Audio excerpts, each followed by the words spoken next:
Hi, Harry. Hello, how are you, sir? Oh, I'm doing very well, to tell you the truth. Good. We had a very good day with our class this morning, and Russ Clark and Andrea just did a great job, and they're going to be with us on Tuesday or Thursday as well. So it's a nice thing. Very good. We'll see how many people come. I've gotten a couple people saying that they cannot be on. I said, well, that's okay. The voluntary group. Yeah. Well, I have to say I've enjoyed working with you, Harry, on it. It makes me think more widely about my retirement passion that I have adopted. In what way? Oh, I don't know. I enjoy thinking about, how recreation fits in with all the other working groups, and how, we have here in Louisville such a transportation process. And then I'm working on a couple restoration programs with the Corps. And so it's similar to what Jordan, I think, is doing. And we work with the Louisville Water Company with clean water. And so it's just interesting to think about a basin-wide process. That's all. Okay. Yeah. Yeah. It's a good thing. So how much time do you spend on this? Do you keep track? I sometimes I do, mostly I don't, but about 20 hours a week would be my guess. Certain seasons, it has been more than that. Certainly back when we were doing the focus groups, and I was traveling up to Pittsburgh and Nashville and, various places, it was a lot more. Hello, Brad. Hey, David, how are you doing today? Oh, doing very well. Are your classes all online, or do you meet some kids in person? I have one class that's hybrid. Our design studio is a hybrid course, so we're going every other week, face-to-face and then virtual. And then my large lecture course with about 60 students is fully online. Well, I met with my students today. We had a hybrid class and a couple kids came in. They have the option of coming in, so we have fewer students in the classroom, and then we did it virtually, and it worked out well today. We had Russ Clark as our guest speaker, and so it worked out well. Harry's going to be a guest speaker, I think, next week, isn't it? Yes. I have to look at the schedule. Yeah, I think the 3rd, September 3rd, I believe. Very good. Dave, could I do a quick test and see if I can share my screen? Go ahead, sure. All right, so.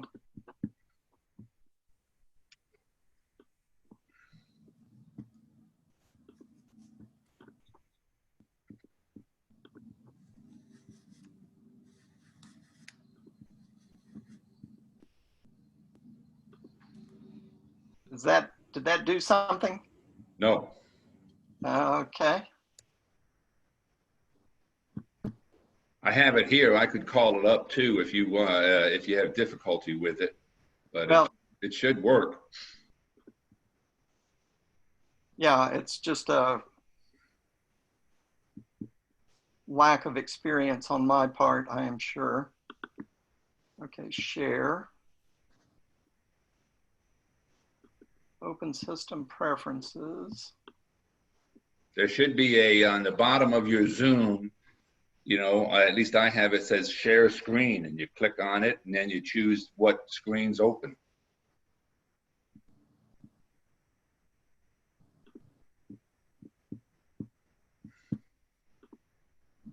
Okay, yep. Okay, so I click on share screen, click on desktop and say share. There you go, a picture of a blue kayak.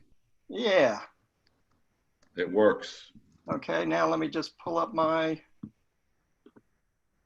PowerPoint.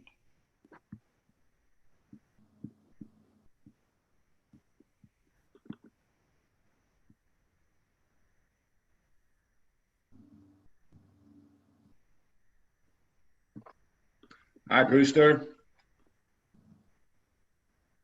Okay, so that's good. That's good. All So right, if you want to unshare your screen. I will unshare my screen. Bear with me. Okay, stop share. Okay. There we go.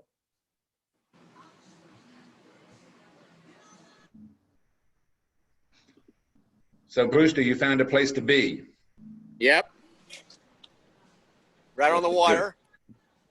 Portage River, Fort Clinton.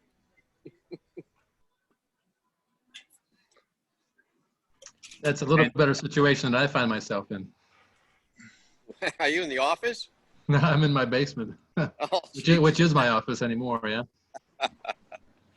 oh man. Sorry. My office is my truck and it's in the shop. Ah, And what type of beer did you get to drink here now? I don't know, but it's like I don't know, probably 25% by volume. No, just joking. It's some local beer up here. It's great. Can't go wrong. Pirate something.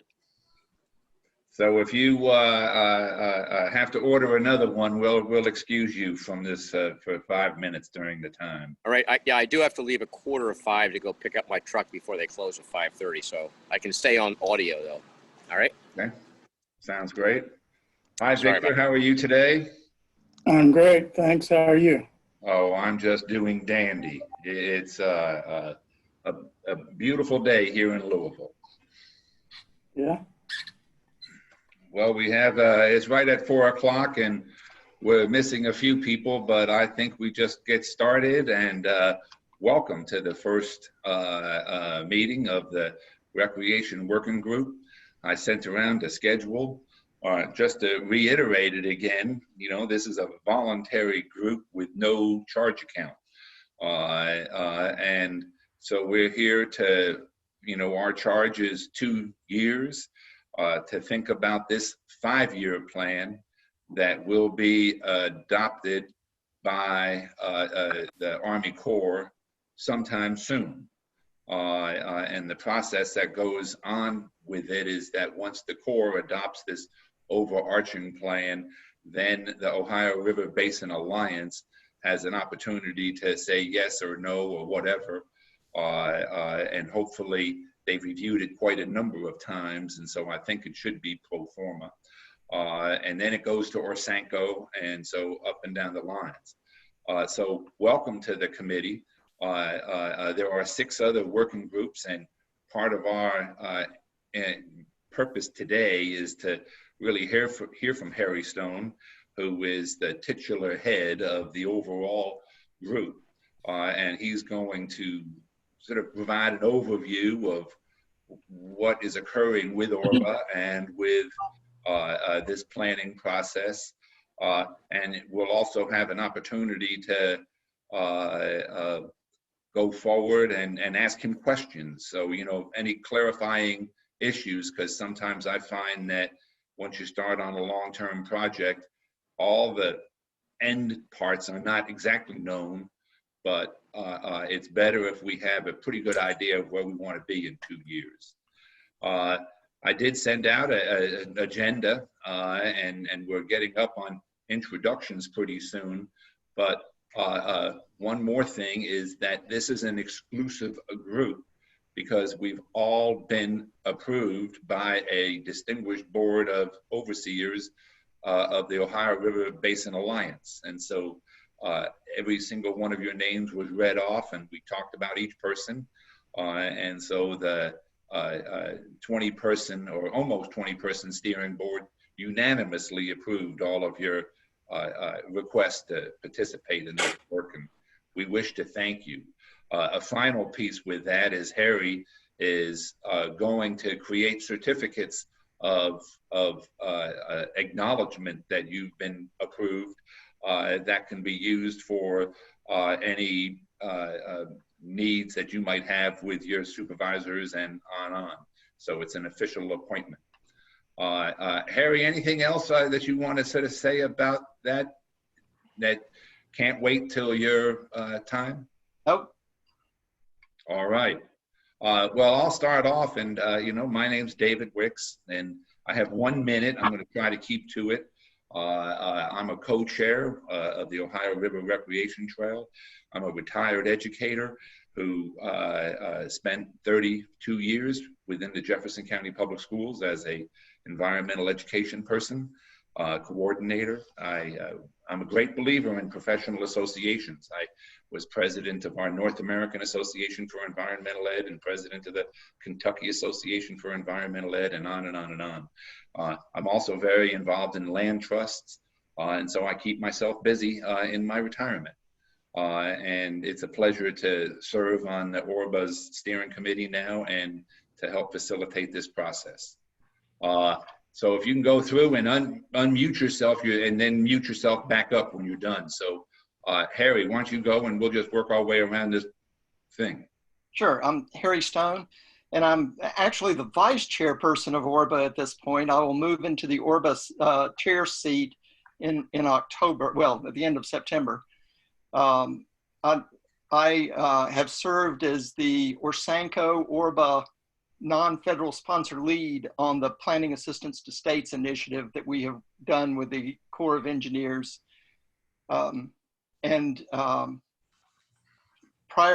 to coming to ORBA, I did some academic time. I have a multidisciplinary PhD in ecology, political science, and economics, MBA, and Masters of Science from Vanderbilt in plant physiology. And have worked on some interesting things like the Ohio River Basin climate change adaptation strategy, harmful algal blooms in Grand Lake St. Mary's and Lake Erie, and other things. So that's me. All right. Brewster? Hello, folks. My name is Brewster Rhodes. I live in Cincinnati most of the time. I'm up at Lake Erie right now, as a matter of fact, paddling. But I have spent most of my career, I'm now retired, running campaigns for candidates and ballot issues in Cincinnati area, Northern Kentucky mostly, and worked for 12 years for 2 different Democratic governors in Ohio, and then finished up as the executive director of Green Umbrella, the Regional Sustainability Alliance in Greater Cincinnati, Northern Kentucky. So I have the pleasure of working with Jack Sutton and Dave Wicks as a co-chair of the Ohio River Recreation Trail. I'm very active on the board of Adventure Crew, which is one of the founding partners to help get that project off the ground and remains a key motor force behind it. And I'm also involved in a variety of other nonprofit adventures. But anyway, it's a pleasure to be collaborating with you all and to reconnect with some people like Riza. We'll hear from you in a minute, but great to see you all. Thank you for participating. How about David? Hi, I'm David Rutter. I'm a senior environmental planner at OKI, manage our water quality program here, and I've been involved from the beginning on the Ohio River Recreation Trail. As a part of that, I'm a fairly new transplant to the Cincinnati region. Came from Central Ohio, where I was involved in water planning there as well. And just glad to be here. All right, Jack Sutton. All right, good afternoon, everyone. Well, I'm a retired park guy.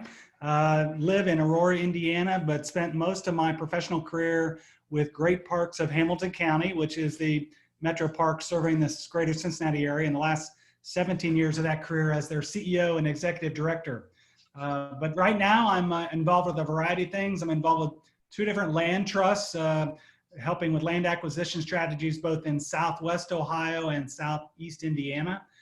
Doing a little bit of consulting work. I just finished a trail report for Dearborn County, their local economic development group, trying to help push the trail system here in Dearborn County a little bit stronger. So involved in a lot of things. Grew up along the Ohio River. Spent most of my life in the Ohio River Basin, if you will, except for about 6 years when I lived down in Georgia. But looking forward to working with all of you. All right, Victor.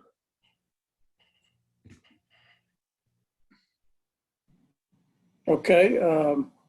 So I'm kind of a transplant too, but a little more further removed. Most of my career of 30 years has been west of the Mississippi River. I'm the manager of Ohio River Islands National Wildlife Refuge.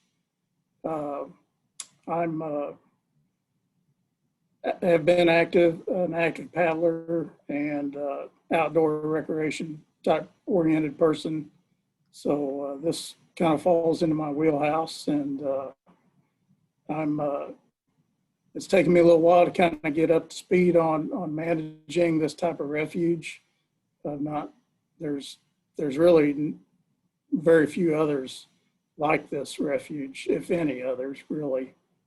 So it's kind of unique, and I've got kind of a steep learning curve, but I'm enjoying my time here so far, and look forward to trying to contribute what I can to the group. By the way, Victor just and the islands in the Ohio River Refuge just opened a 362-mile kayak challenge adventure featuring the 22 islands of the refuge. It's exciting. Seth? Hey everybody, my name is Seth Wheat. My title is the Director of Tourism Development for the Kentucky Department of Tourism. In reality, what I do is I focus on the adventure tourism initiatives for the department, the sports tourism initiatives, and then a lot of other duties as assigned, as everybody gets into nowadays. One of the main focuses we have is the Kentucky Trail Town program. We've put together a statewide master trail plan. We're working on updating that, and I'm a member of a number of regional partnerships like the Ohio River Recreational Trail. I do a lot of work with Russell Clark and the projects he works on, and just try to help out in any way we can to facilitate and get people hooked up to resources. I'm happy to be a part of this group. Thank you, Seth. Russ?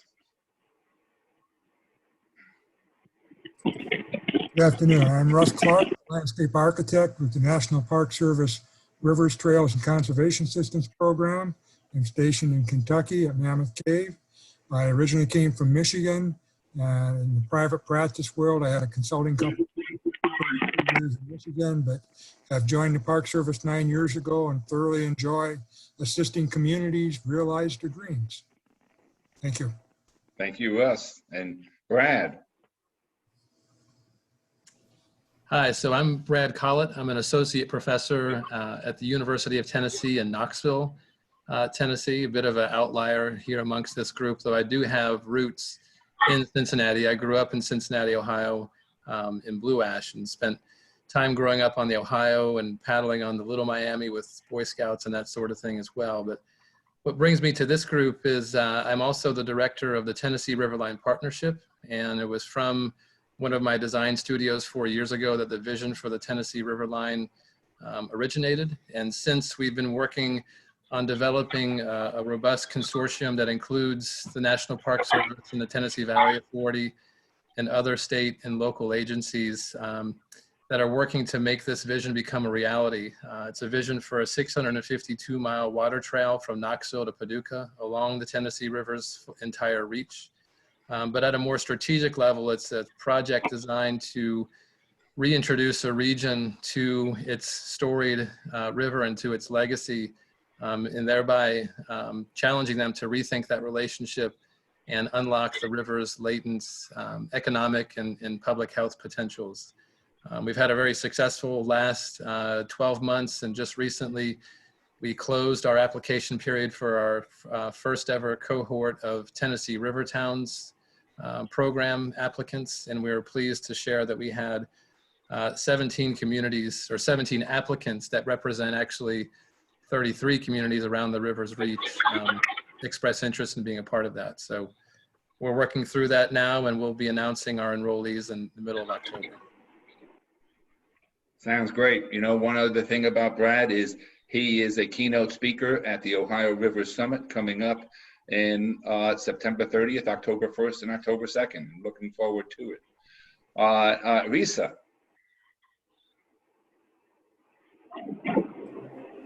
Hey everybody, my name is Risa Shimoda. I am in Tacoma Park, Maryland, just outside of DC, and I serve as the executive director of the River Management Society. So it's a national group of folks who are federal and state river land manager planners, advocates, lawyers, fluvial geomorphologists, so scientists, students, and academics who have one thing in common, and that is fresh moving water and the management of those who use them. So more on the user side and not so much on treatment, wastewater, and kind of the in-between line is water quality as users get involved in that, in initiatives to improve them or, you know, fix whatever might be, what might be wrong. So that's what I do mainly for work. I'm a consultant, so I do some other projects. I'm working on a capacity study for the Lower Delaware. I'm working with NASBLA, the State Law Association of Boating Law Administrators, on a waterway management guide update, a third edition. The second edition was in 2004. So a variety of water related things. And then personally, I'm a kayaker, and I got my first role in high school in Hamilton County, and cut my teeth on the Little Miami and when I lived in Cincinnati. And that's sort of how I know Brewster. So my roots are definitely in Ohio, and my best friends and the people who sent me into the river for the very first time are in and around Cincinnati. I also have competed a lot and involved in USA Freestyle Kayaking, the International Whitewater Hall of Fame, as a kind of advocate and organizer. And I'll just have you know, we just posted the rules for our virtual freestyle national championships. It's on flat water. You have to video yourself for a minute, and the winners of each class gets a roll of toilet paper. So whether it's work or play, have been very involved in paddling and the river since 1979. Thrilled to be here. Thank you, Risa. And by the way, just to let everybody know, you too can join the River Management Society. It's a wonderful organization and has a national scope, and we're pleased to have you. Bridget.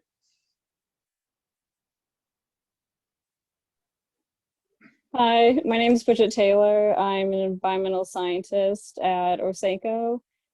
So I do water quality. So I work in the bi-monthly and clean metals water quality program that collects samples along the dams every 2 months. And then my background is in geology and GIS. So yeah, happy to be here. Well, that's wonderful. It's great to have you. Lizzie. Hey, my name is Lizzie Hessick. I work for the Pennsylvania Environmental Council. That is in Pennsylvania. And one of my roles at the council is the statewide water trail program manager. So we have 28 water trails that have been designated as state water trails in Pennsylvania. And in the Ohio Basin, the full Allegheny, the Monongahela, the Youghiogheny, and the Ohio, among some other smaller ones like the French Creek, are all involved in this program. So I'm excited to be here to represent the Pennsylvania waterways and the people who recreate on them. Well, why, thank you very much. And it's, you know, I think it's so important that we have good representation from around the entire basin, because that's what Orbit is, and that's what this plan really is about. So welcome, Lizzie.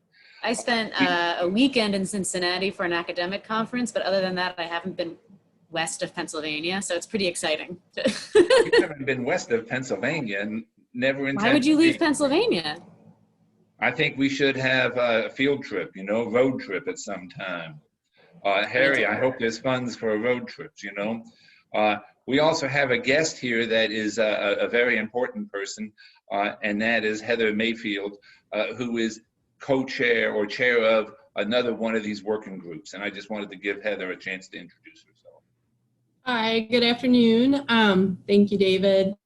My name is Heather Mayfield. I'm director of the Foundation for Ohio River Education. We are a nonprofit supporting organization of Orsenco, and of course, as our name implies, our focus is education within the basin. We have a floating classroom program for the Ohio River and work with a lot of the schools in the Cincinnati, Northern Kentucky, and Southeast Indiana region to get students out on the water and assessing water quality through a variety of different programs. And then we also work a lot with other agencies within our region to outreach to the general public. This weekend we just had a great harmful algal bloom workshop for farmers and landowners. And pond management, or that focused on pond management. So that's kind of an example of some of the other outreach programs we do. I also work with Orsenco's harmful algal bloom program,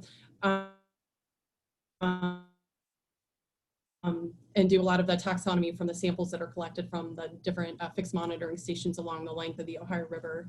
So excited to be co-chairing the Knowledge to Inform Decisions group, and you know, we obviously have a lot of overlap in our charters and a lot of good opportunities to collaborate. So looking forward to working with you all. Thank you, Heather. And we have Jerry James joined us. He was driving earlier, and now looks like he's at home. Yeah, I was at the county clerk's office trying to handle some car business, you know, adulting.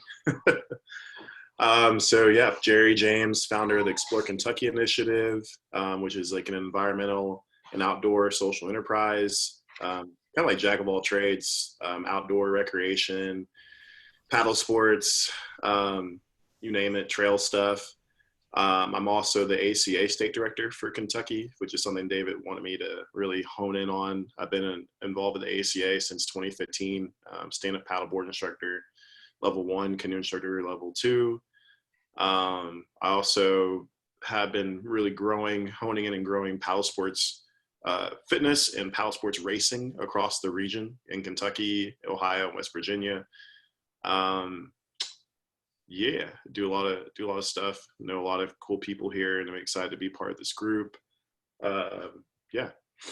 Oh yeah, and a big thing, you know, my focus is I approach my work in it's intersectional work, and so you know, focused on diversity, equity, inclusion, and not a lot of people do that, but it's super important to think about how these things intersect. You know, not to talk long, but when you think about paddle sports, you think about there's also structural racism that has existed. You know, in like Louisville, you know, if you look at where the access to the river is, it's in the mostly, you know, affluent areas, and then you look in the mostly Black and low income areas, there's not a lot of access to river. So, you know, those are social determinants that determine how people, you know, interact with water. So that's kind of how I've developed and approached my work over the past few years. And that's been growing, something I've been growing and developing. So, yeah. Well, we appreciate your work, Jerry. And just to let everybody know, in part because of him and because of Russ Clark and the state of Kentucky, they just opened up, they just put in, it's quite fascinating, a brand new fully serviced boat ramp in western Louisville in the sort of the middle of Shawnee Park. And today they built the ramp on shore and pushed it with bulldozers down into the river. So it was quite exciting. I'll share videos they made of it.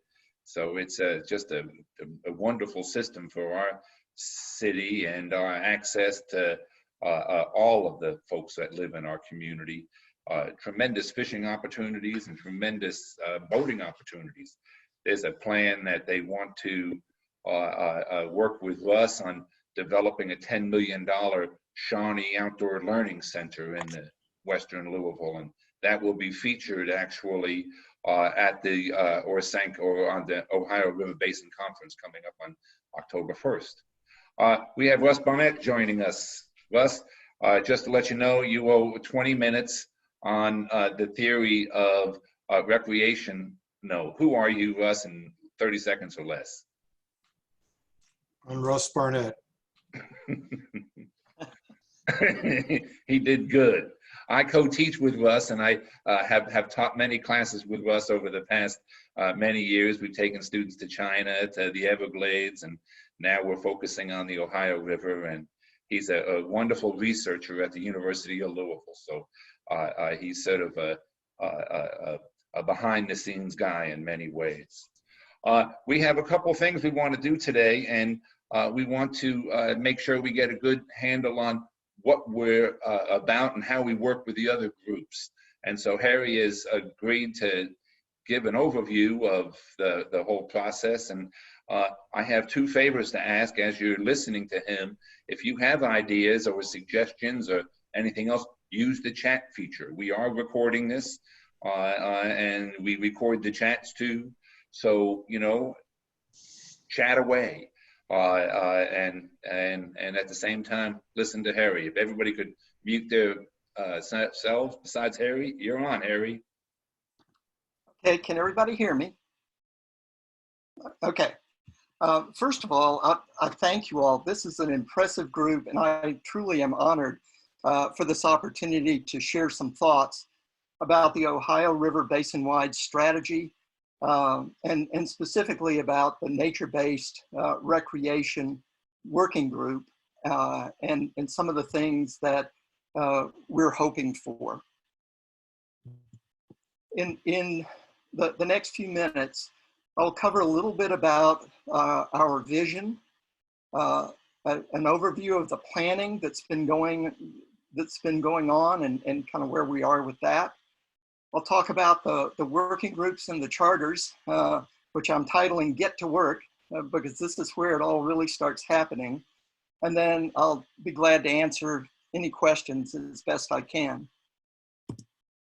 So first of all, to make sure we're all on the same page, when we're talking about the Ohio River Basin, we are talking about the entire watershed from southwestern New York all the way down to the northeast corner of Mississippi. It includes the Tennessee River and the Cumberland River, as well as the Ohio River and all of the tributaries. There are 25 million people who live in this basin, and we have 2,500 miles of navigable waterways. It's an important basin, and outdoor recreation is an important part of this important basin.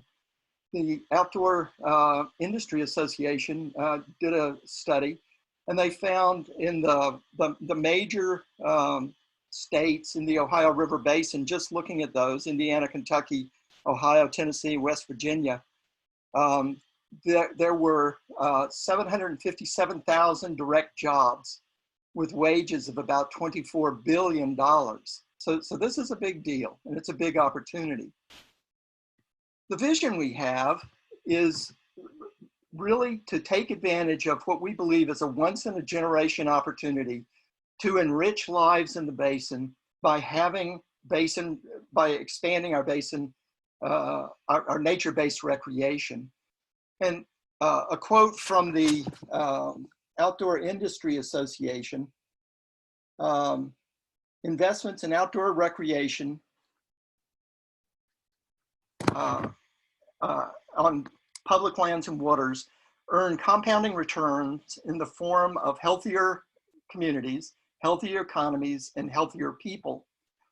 And our vision is to take the highly fragmented nature-based recreation economy that is in the Ohio River Basin and begin to tie that together by water and terrestrial trails so that we can achieve these compounding returns. And we believe that we can deliver on this, but it is going to take a basin-wide effort.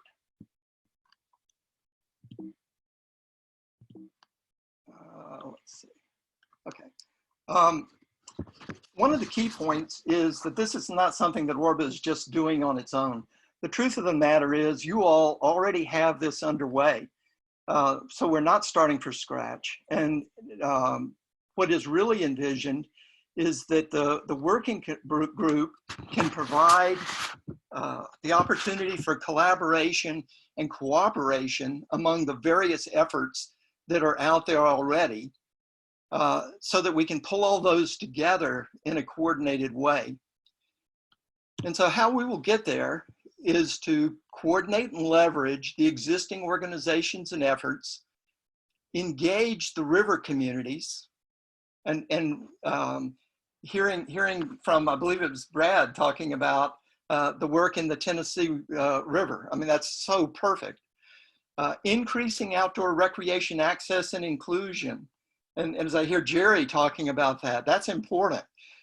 Being able to increase inclusion so that we can expand those who are involved in outdoor recreation. And then in this whole process, we want to generate overwhelming regional support.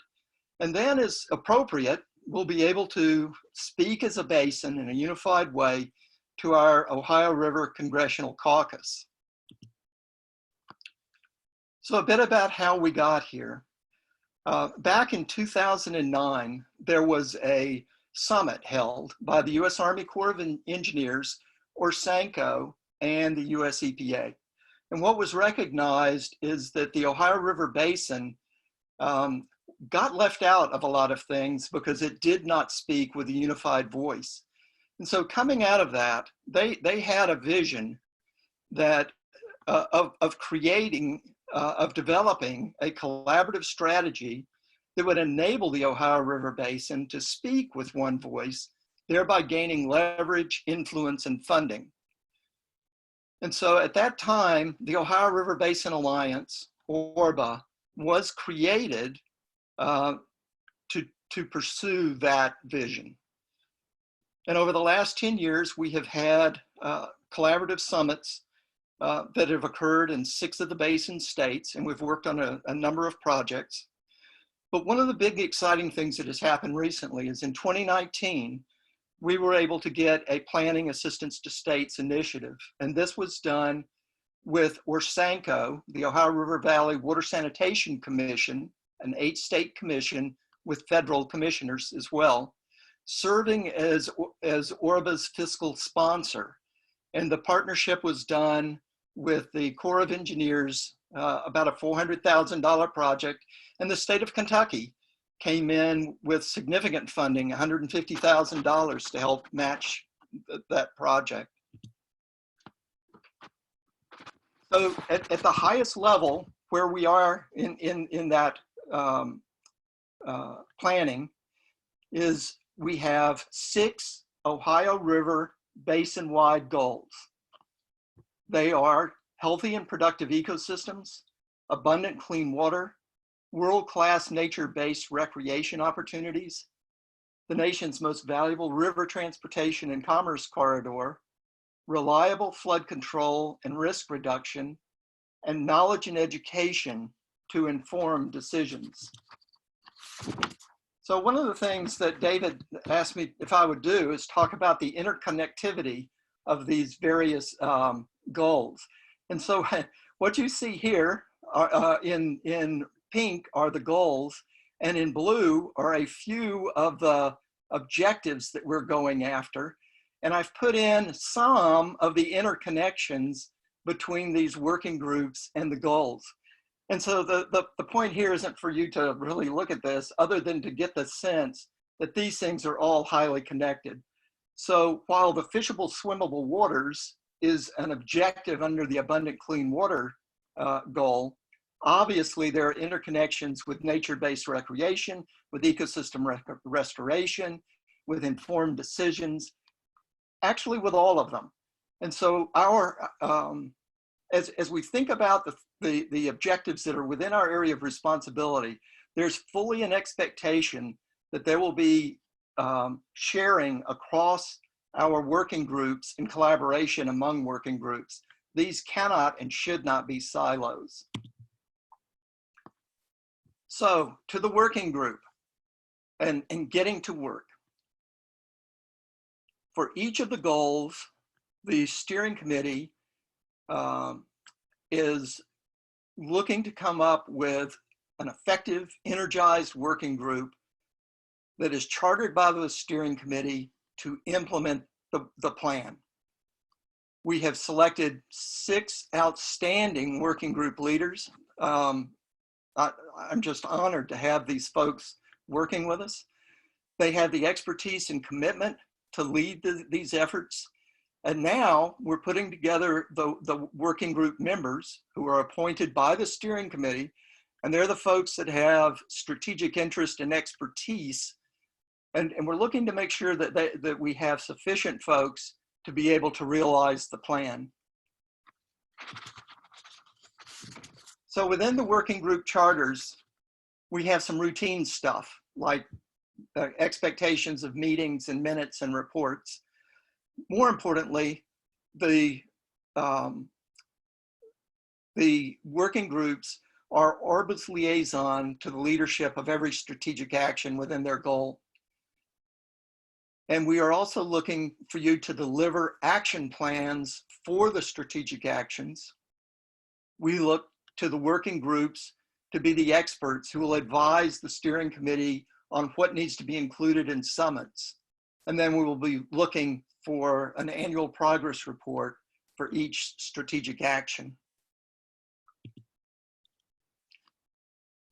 The goal for this working group is to enrich the quality of life for people and recreation-based economies by maintaining and enhancing riverine, lake, and wetland-associated recreation within the basin. And the first objective is from 2021 to 2025 to grow the basin's outdoor recreation economy at a rate that exceeds the national average. And there are 6 objectives under this. 6 strategic actions. The first deals with getting funding to establish and interconnect multi-purpose terrestrial and water trails, increase access, create jobs. The second deals with collaboration among water trails to engage a variety of stakeholders in the promotion of outdoor recreation with a real emphasis on getting new participants. Encouraging mayors along the river to collaborate on strategies for their area. With the Army Corps of Engineers to look at lock houses and grounds to see if there are some that are no longer in use that could be used for river access, camping, day use, education, and so forth. To advocate for policies and funding supportive of fishing, hunting, and paddle sport education, and to pursue funding and organizational structure for a comprehensive water trail on the Ohio River and tributaries. The second objective deals with basin-wide recreation. Essentially, it's by 2025, create a basin-wide communication plan for recreation that encompasses recreation safety as well as benefits of public health and quality of life. And we have got 3 strategic actions under this. The first involves pursuing funding, and I would add interest, for expansion in geographic coverage and marketing of a GIS-based digital guide with comprehensive information about the basin water trails, to facilitate basin-wide collaboration to coordinate outreach to the general public on our trails, our events, everything that's available, and make this available not only to the usual suspects, but to historically vulnerable populations and non-English speaking peoples. And finally, to advocate for funding to locate and safely remove low-head dams throughout the basin. As we work on this, we've already said that we don't see this being a silo, but rather working across the various goal working groups. But it's important for you to know some of the Ohio River Basin's guiding principles. And these including all Ohio River Basin stakeholders. We want a lot of engagement. Leverage the existing authorities, resources, and capabilities to accomplish Orbit's goals and capitalize on existing collaborations. we don't want to reinvent anything that's already out there. Rather, we want to figure out what role ORBA can play in helping bring things together, move them along, and coordinate. And then finally, do not infringe or impede or infringe on the mission of any other organization.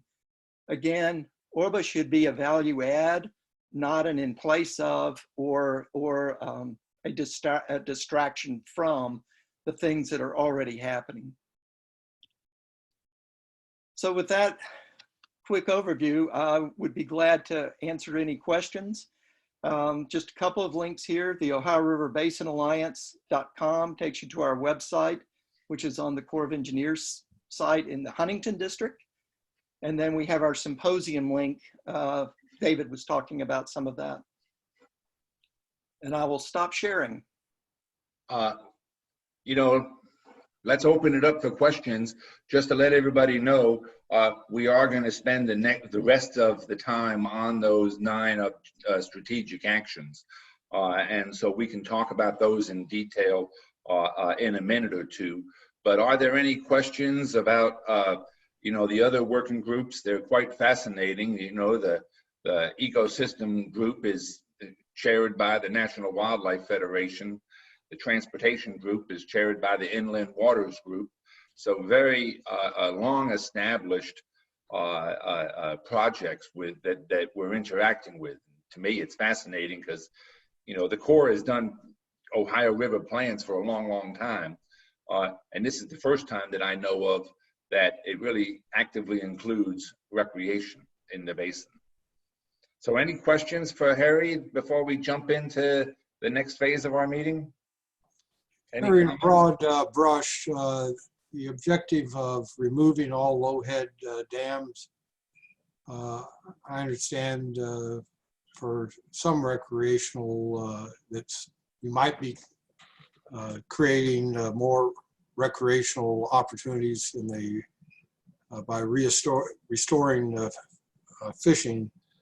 But would we be better off to talk about examining those low-head dams to figure out what the most efficient uses are, including as a renewable energy source? And the answer to that is definitely yes. And I will say that you as a working group should, I'm not going to say not pay attention to, because that is absolutely not true, but you should use what we have done so far as a framework, and it definitely can be made better. And so I've heard from National Wildlife Federation, for example, wait a minute, sometimes you take out those low-head dams and you do damage to ecosystems. So it's not always good. And other places, we've got communities that say, no, this is part of our beautiful waterfalls that we have outside of our restaurants. You know, we don't want it to go. So yeah, absolutely, it requires some work.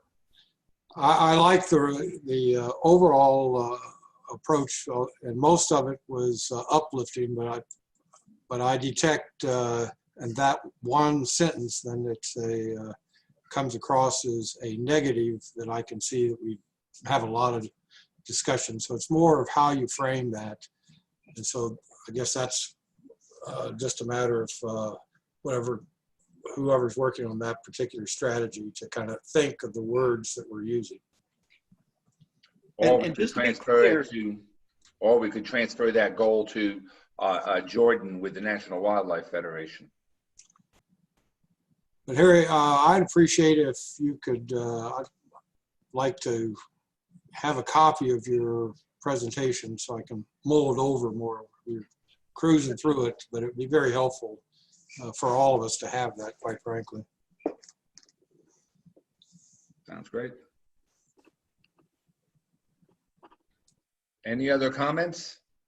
Yeah, David, I have a question. Maybe this, again, back to Harry, is who is the ultimate audience for this strategic plan that when this work is done 2 years from now or beyond, who is the recipient for this information? Elected officials?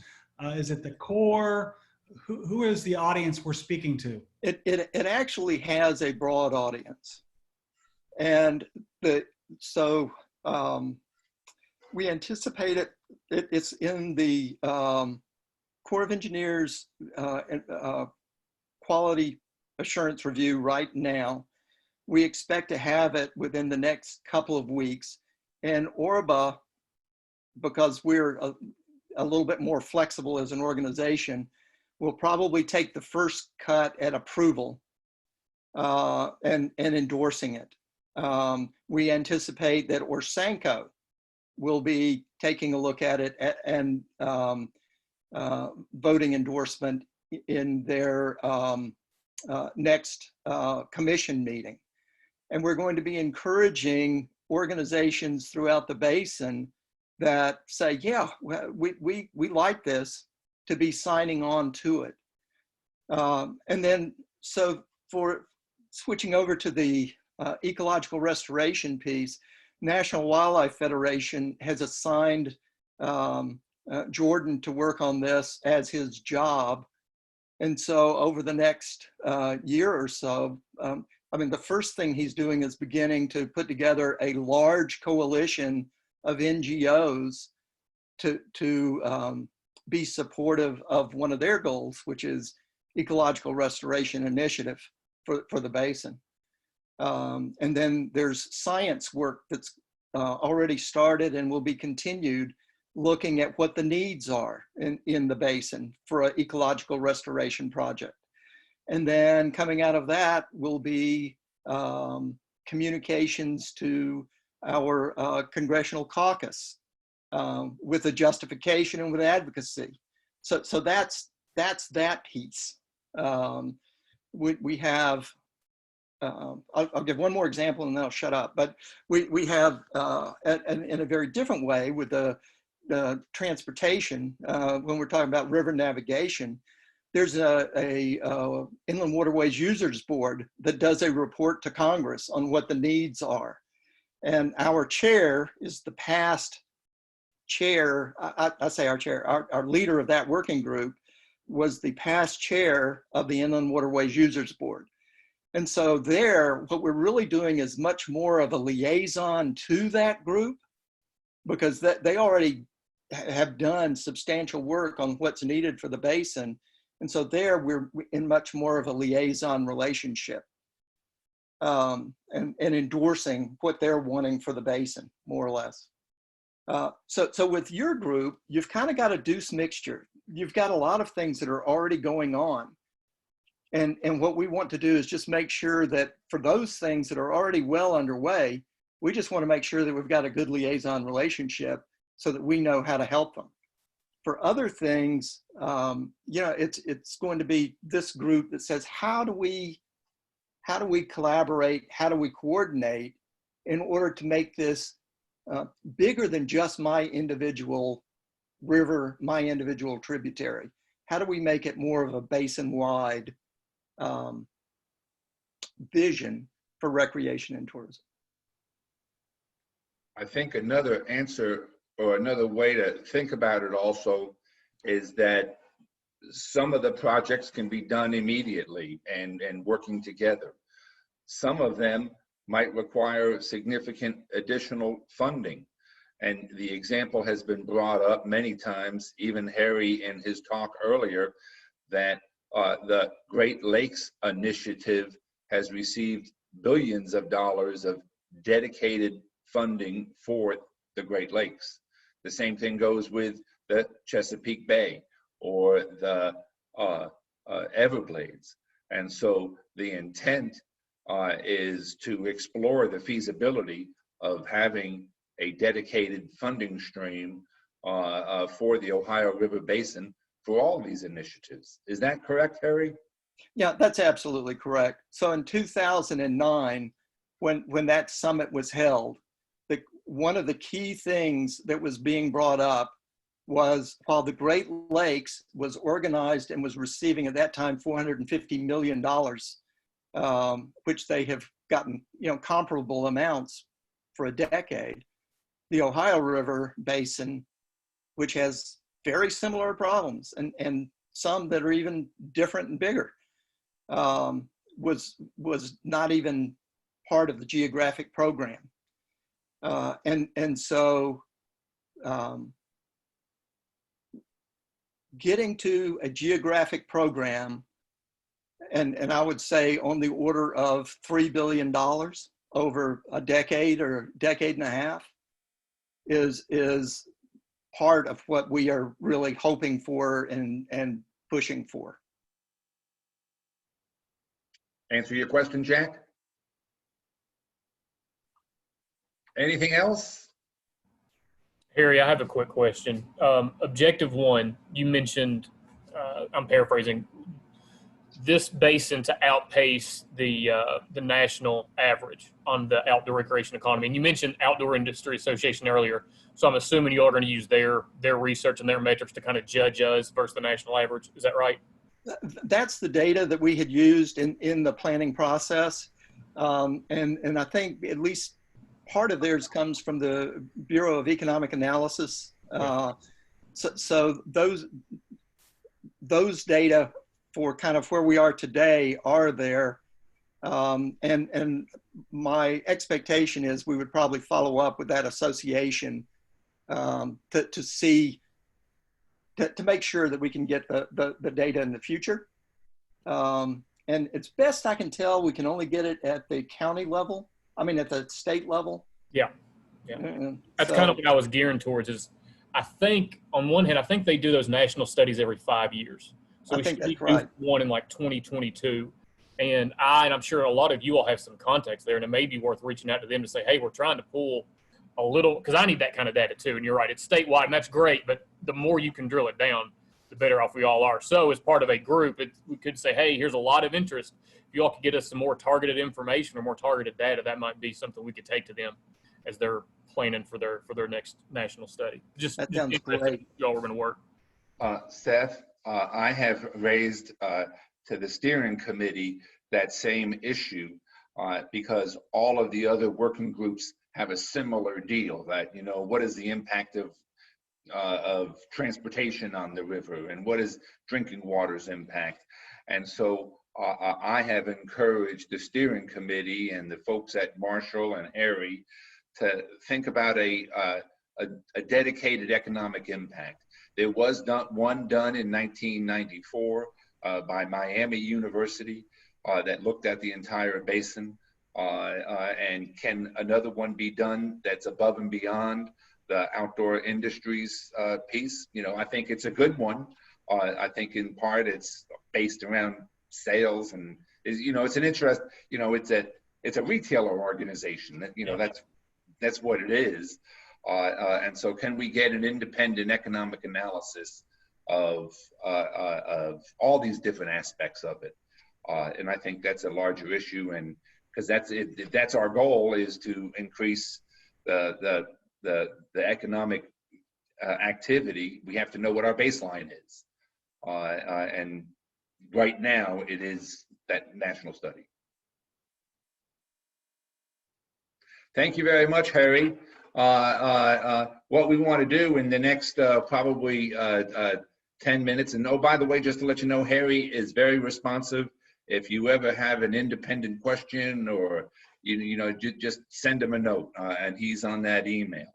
I'd like to just go over quickly these 9 goals again, and have anybody sort of chime up when you hear if you have a question, and then we're going to do a quick poll at the end. This poll is really purely for interest. You know, it's not for anything else. That first goal that Harry talked about was really this greenways and blueways.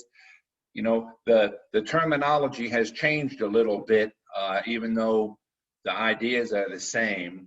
But it's really to think about, is there feasibility for looking for funding for a comprehensive greenway and blueway, very similar to what the, you know, UT Knoxville is doing down in the Tennessee River, and you know, TVA helps them. UT Knoxville does a lot. I think Brad puts in a lot of extra time. So that's sort of greenways and blueways, and we've had a little bit of conversation with a guy named Chuck Flink with Greenways Inc. and he is interested in exploring some of these possibilities. Are there any comments or questions? Just speak on up. I'm going to go to the next one. Then our second one really is this water-related recreation and directory. I sort of made up these titles to sort of try to summarize it, because I'm a product-oriented person and like to have a deliverable as well as thinking out of the box. And so as we, you know, sort of the first step, if we want to encourage collaboration, we have to know who's there. And from my information, I've not found a comprehensive Ohio River Basin analysis of all of the different organizations. This might be a great example of a collaboration with the education group, because they have that same charge of identifying all of the educationally related organizations. And so there's a tremendous overlap with it. Number three is— Can I ask a question real quick? Sure. To what extent are the these focus groups descriptions set in stone at this point? The descriptions themselves, yeah. These descriptions, these come from the previous version of the plan that the Army Corps now is debating somewhere between Cincinnati and Washington. And so the exact verbiage might change a little bit. We also have, as a working group, so if you choose to say, I'm interested in this area, the first thing that we have to do is to really look at what's written and to say, is that practical? So we have that authority to amend the items how we see fit, but we want to try to live up to the initial description. But, you know, so don't be taken by the individual words. How about that? Excellent. The next one I call it a Rivertown focus, very similar to what Brad is doing. The National Park Service is doing something similar on the Ohio River in a scaled back version, but really thinking about how we can support, be it a trail town like what Kentucky does, like what Seth does. How can, you know, what type of support does that need? Or can we think about it on the rivers? What can we learn from what Tennessee is doing, and can that be applied to the Kentucky River? And so I call that a Rivertown focus, but in reality, that's another one of the discussion items eventually is we're called nature-based recreation. ORBA is water-related. I tend to be more water-related. You know, and I love bicycling, but I'm still water-related. With nature-based, it's more inclusive. But I think when we look at most of the recommendations that have come through the Corps and through ORBA, they tend to be focused more on water, but that's an independent that we can add to this if we want to. This is another one that's sort of my particular interest, and it's vacant federal, state, and lock houses up and down the Ohio River. There were 52 of these built between, you know, late 1800s, early 1900s, all replaced by brand new dams. And they're also on the Kentucky River. They're also on, you know, a variety of other rivers. There's old, you know, federal and state land. One of the National Park Service guidelines says, you know, ideally you have a campground every 15 miles. And so can we partner? And to me, it's an exciting thing that the Army Corps is really saying, collaborate with them to have more places like Thomas More Biological Research Station or Shiloh Park. You know, the next one really is fishing and hunting and paddle sport education. And so it's sort of how can we sort of help the River Management Society with their certificate program that's just, I find fascinating. I hope we can find a university to become, because right now the Ohio River Basin does not have a university with one of these river management society certificate programs? How can we encourage more work with the American Canoe Association? And at the same time, the majority of people who use our rivers are fishermen. And so how can we help Paul Wilkes in Kentucky's case, but how can we interact with them and have a collaborative process? Something like just what Lisa has, and this is an example of Ohio River focused piece that could be different. You know, it could be a basin in this, just like Pennsylvania has a statewide support for water trails. Maybe we need a Ohio River basin support for water trails, or maybe the individual states can do enough. That's that funding piece. This is another fascinating one for me as well. I'm a GIS guy, and so we have these digital guides, and OKI has done a tremendous job in doing their digital guide, or the digital guide for our part of the river. Victor is doing something similar up in the upper part of the Ohio River, and certainly Brad has done an amazing piece down on the Tennessee River. So how these pieces work together, and we can have select, or a more robust, easier accessible system to the average user. Oops. Then we have, as Harry mentioned, public outreach to support outdoor recreation. And we want to have a communication plan and increase programs. Just in Louisville's case, some programs are community focused. I think what Heather has done with her basin-wide piece is fascinating, but it still comes down to local. So I'm just fascinated with our development of a brand new research and education center in Shawnee Park here in our west end of Louisville. So I think that fits right into that one. And that's the last one that Russ talked about, was removing low-head dams. And so we're totally open for if people are interested in working on that one. That's our goals. Are there any discussions? I have a poll here. Oh, here we have two new people. I'm sorry, I didn't see you earlier there, Perry and Trish.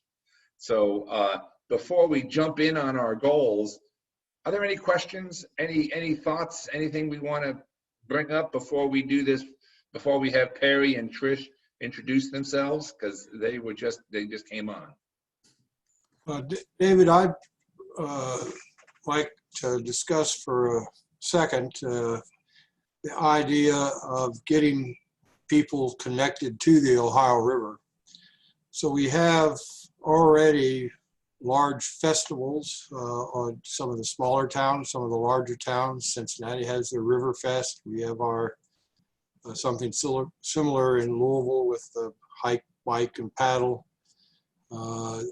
We have concerts on the river, and all of these things, we have to understand that for a lot of people, even if they live on the Ohio River, they don't know much about the Ohio River, and they're really not connected to the Ohio River. So David and I just started a class, and we had our students already talk about the Ohio River, and for some of them, even if they lived right on the river, they really didn't know much about it, and they really weren't connected to it.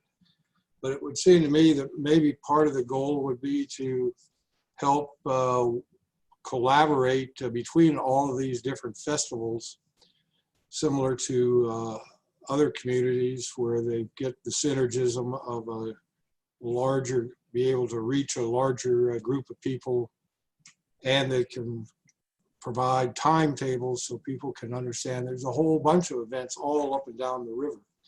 But we really haven't talked about that, and it's really not in your objectives, but it could be and should be probably as one of your objectives, just to get that support that you know you're going to need in the end.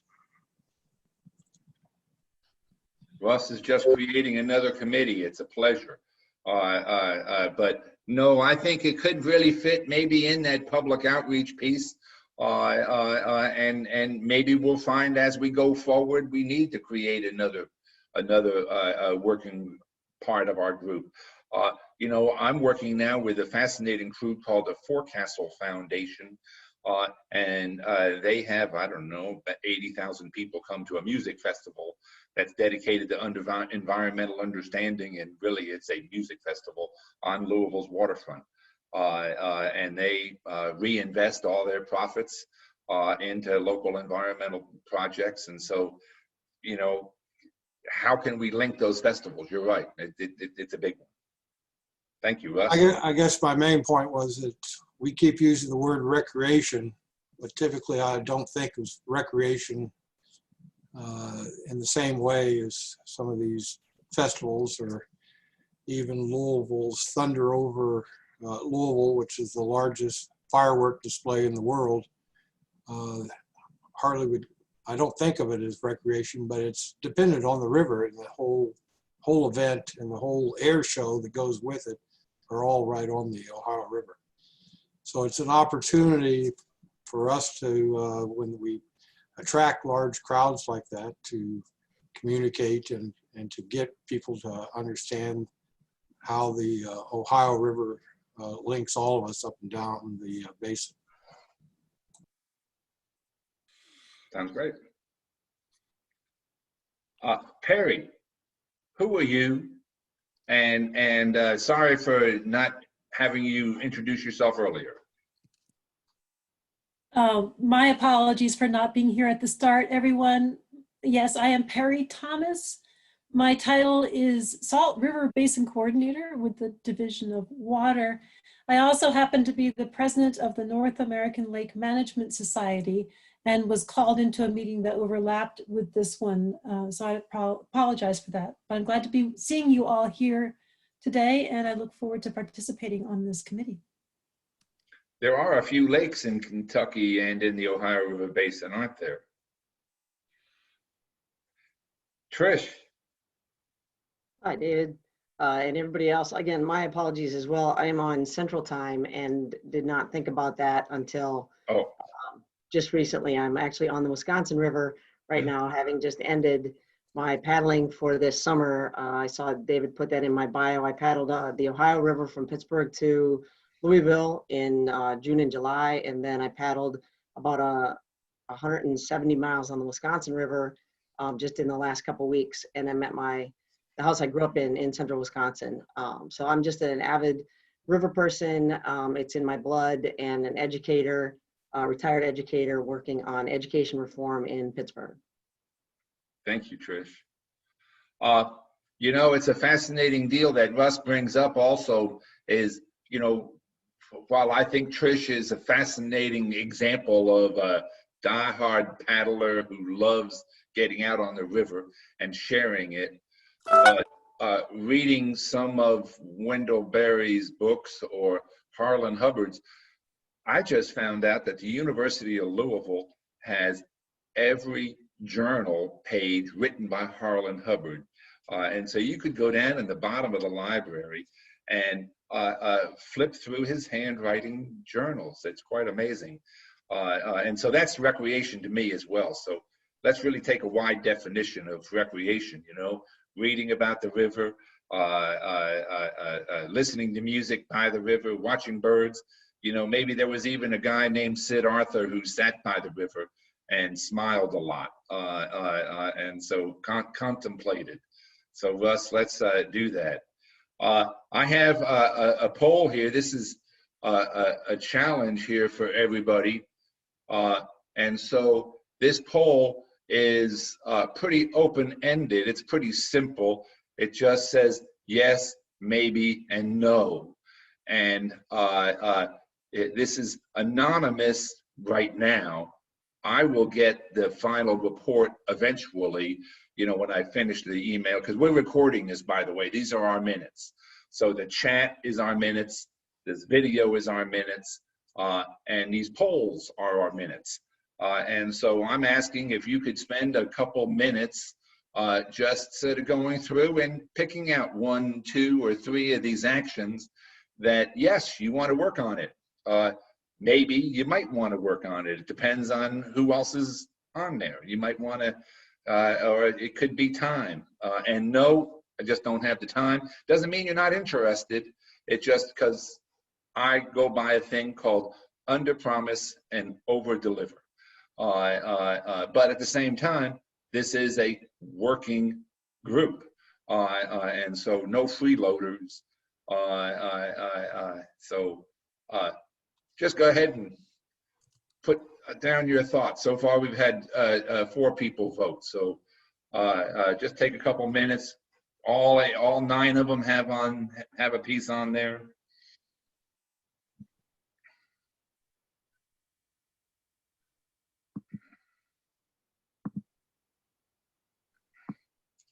Don't forget, you have to say no if you don't want to think about it.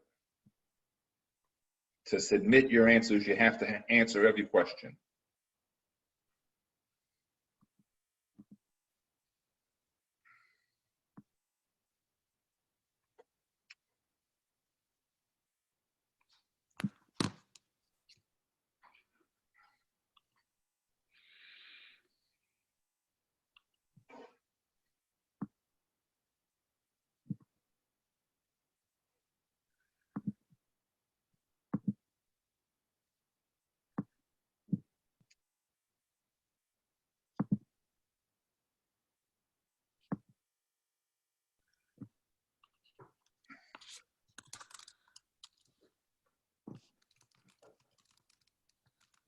Give me a fingers up when you're done.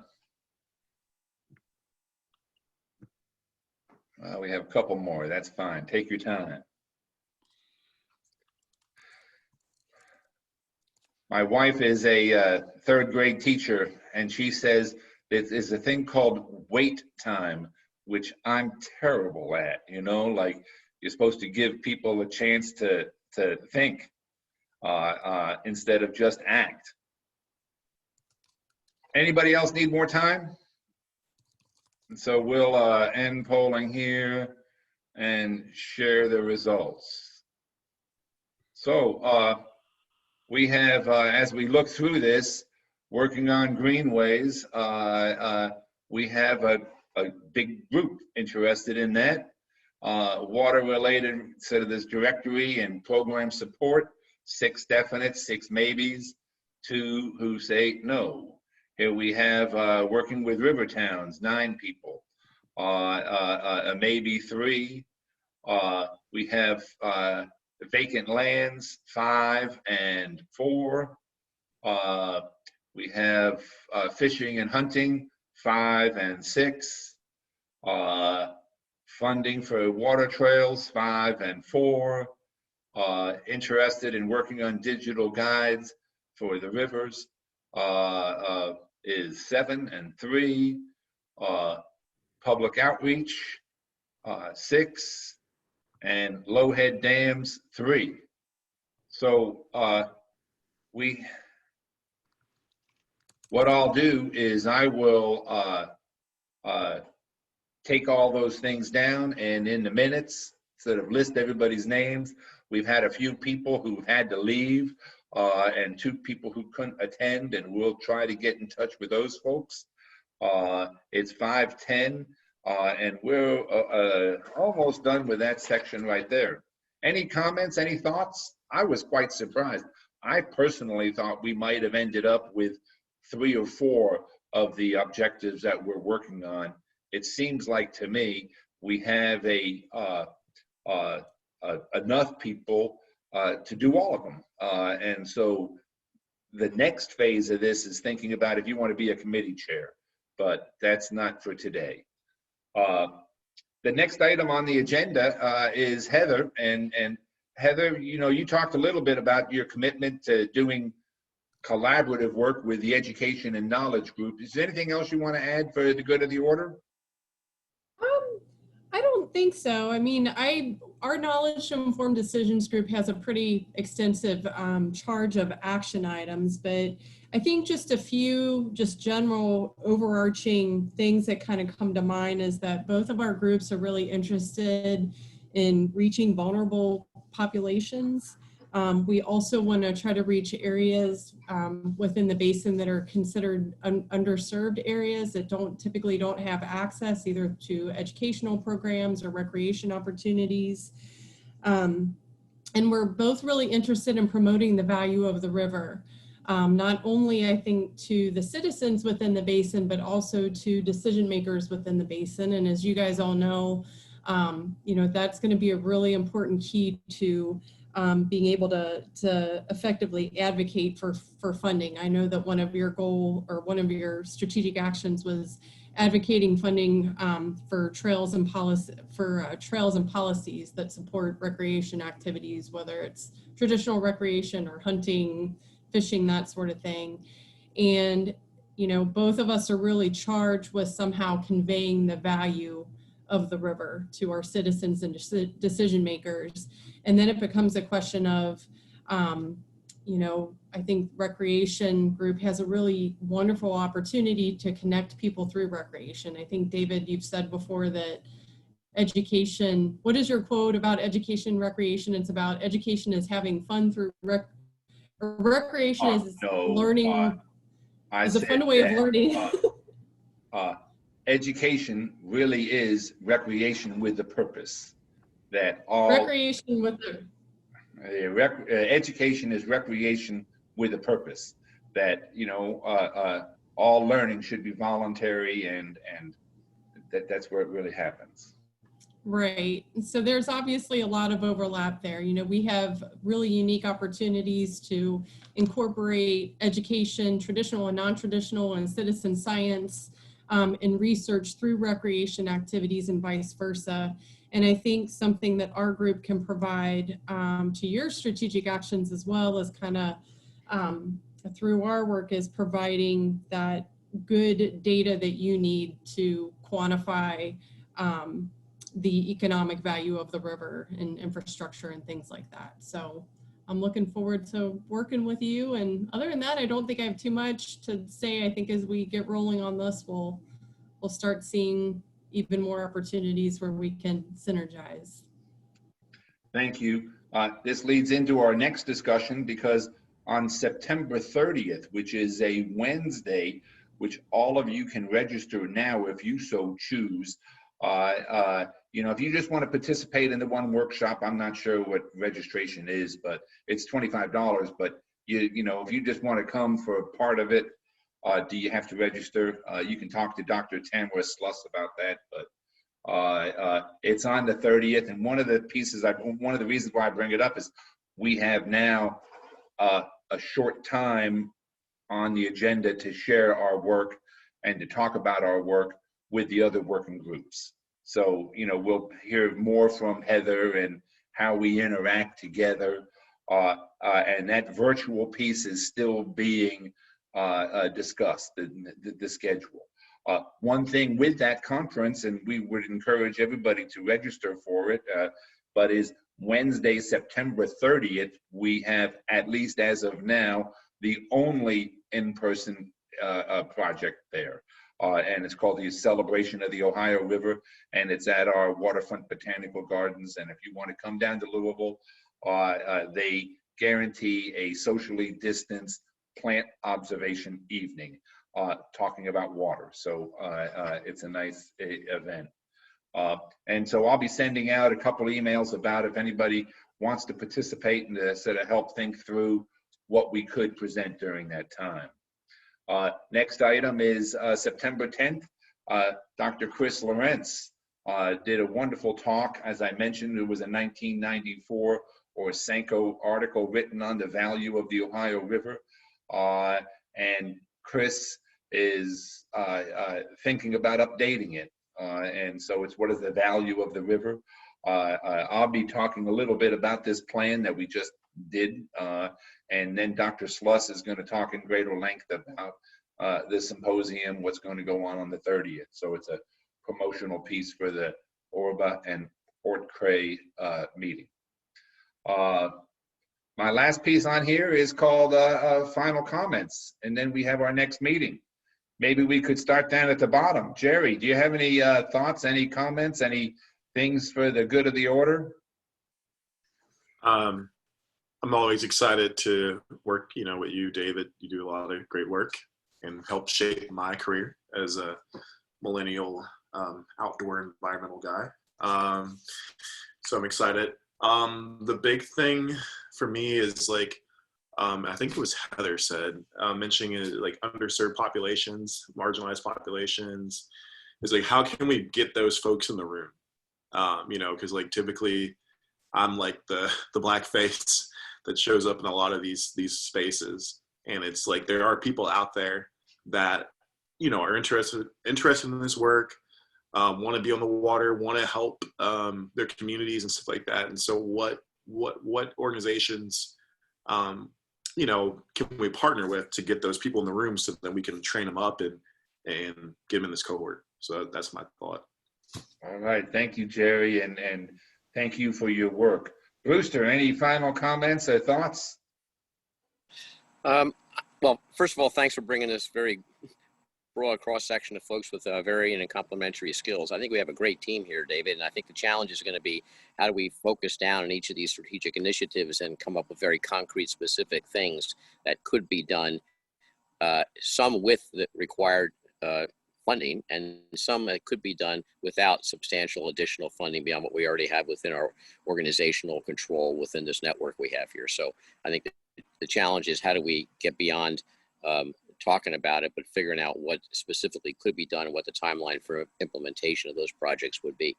So thank you for your leadership. Thank you, Brewster, and please keep me honest. If I start to wander, pull me back. Trish, any comments, thoughts? You're on mute, Trish.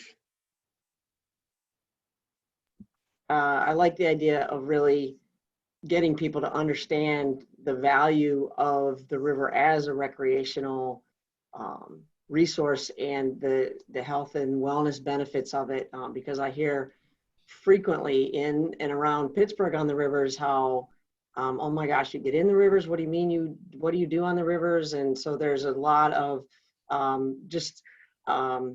misunderstanding of what's available and what a nice resource they can be, I think. So. All right, thank you, Trish. We'll come back to you, Perry. How about David Rutter?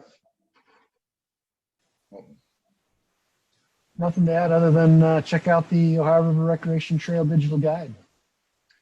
Especially those of you that said you were interested in helping to expand the guide up and down the river. Sounds great. Seth? Yeah, not much. I think it's a really good set of goals that you outlined for us, David. And I think in groups like this, sometimes you get bogged down in the weeds and arguing over semantics and stuff. But I really like number one and taking a look at it, not just from a linear greenway and blueway thing, but a kind of a holistic look at leveraging public lands and maybe some public access on private lands. Because here in Kentucky, we are, overwhelmingly a private land state, which is fine. But I think we as a state are missing the boat on maybe getting some new places for people to get out and recreate. And I'm all into the hunting and fishing stuff too, on a personal level. So it's a good thing. And then, every time I'm on one of these meetings with Brewster, he's always set up on an outdoor patio and it looks like he's having a better time than I am. So I got to start living my life a little better. That's it. Well, it's called retirement, and What's there that? is life after you work. But one thing for Seth, and everybody here has that same piece. He mentioned Fish and Wildlife, so he's really interacting with Paul Wilkes with Fish and Wildlife. We could have 100 people on this group, and so each person has their own network. And so Seth is really thinking through the contacts with local government that does Land, Water, and Conservation Fund, thinking about the SCORP, our Outdoor Recreation Planning Guide, and Fish and Wildlife. And so thank you, Seth. Yep. Victor, any final comments?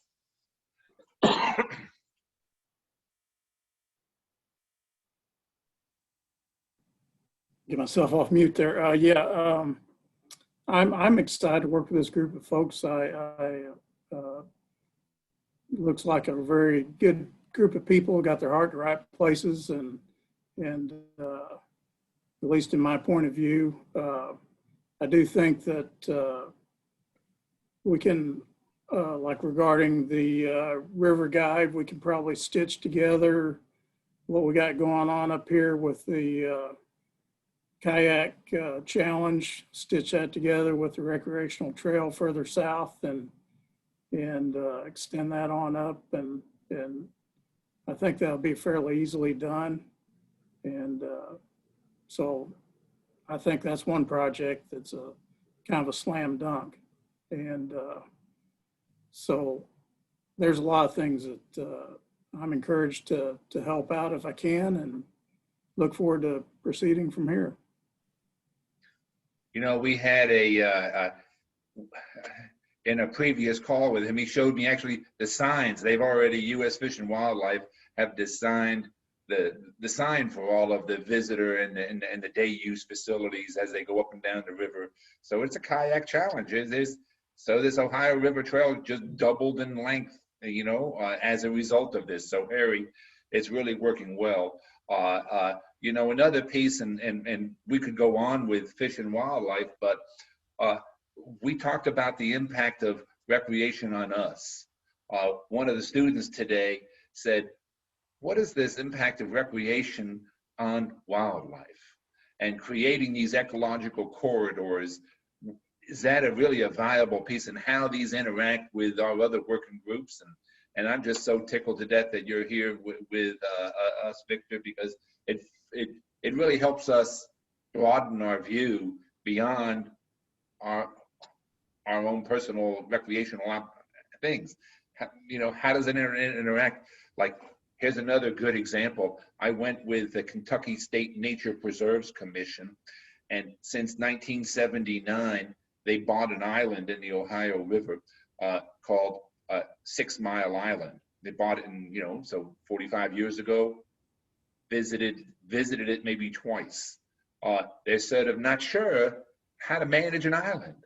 And so I put her in touch with Victor, and hopefully we can learn on how to manage some of these islands, even though it's out of your scope of work, Victor. You know, it's with mile 60, I think mile 599 is that island. I'm glad to help out however I can, and maybe I can learn something from them as well. So anytime we can collaborate, that's right. Anytime we can collaborate, everybody wins, I think. Jack? Yeah, I would like to echo what Brewster said. Congratulations, David, putting such a good group together. It's been a joy meeting everyone, even though it's through Zoom. Maybe someday we'll be able to do it in person.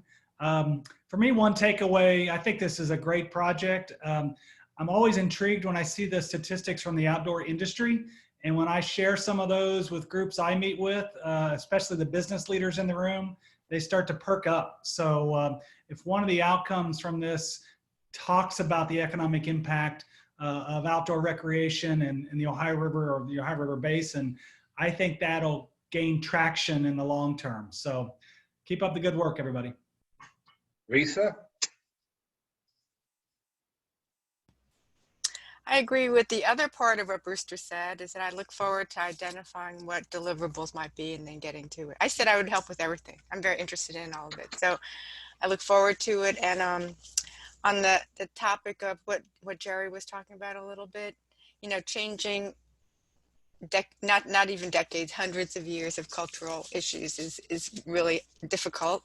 But starting on that path is something that this group probably could do. You know, it's difficult, but I think that the Ohio Basin, if everybody in the Ohio, it's like picking up a piece of trash. If everyone did a couple of things towards the end of shifting inequity, we could make a big difference. I look forward to working on that too, Jerry. Thank you, Risa. Perry? Well, I think Risa stole my thunder. I agree with what you just said. I'd like to see all of us take steps toward improving equity across the basin, and where possible to bring the arts and music into that effort. Russ, do you have anything else to say?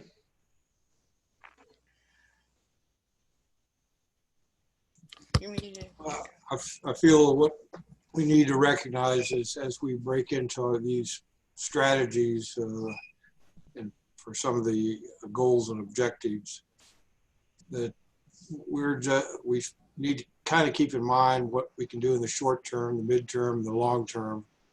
And a lot of those long-term goals, they're not even going to be in our generation.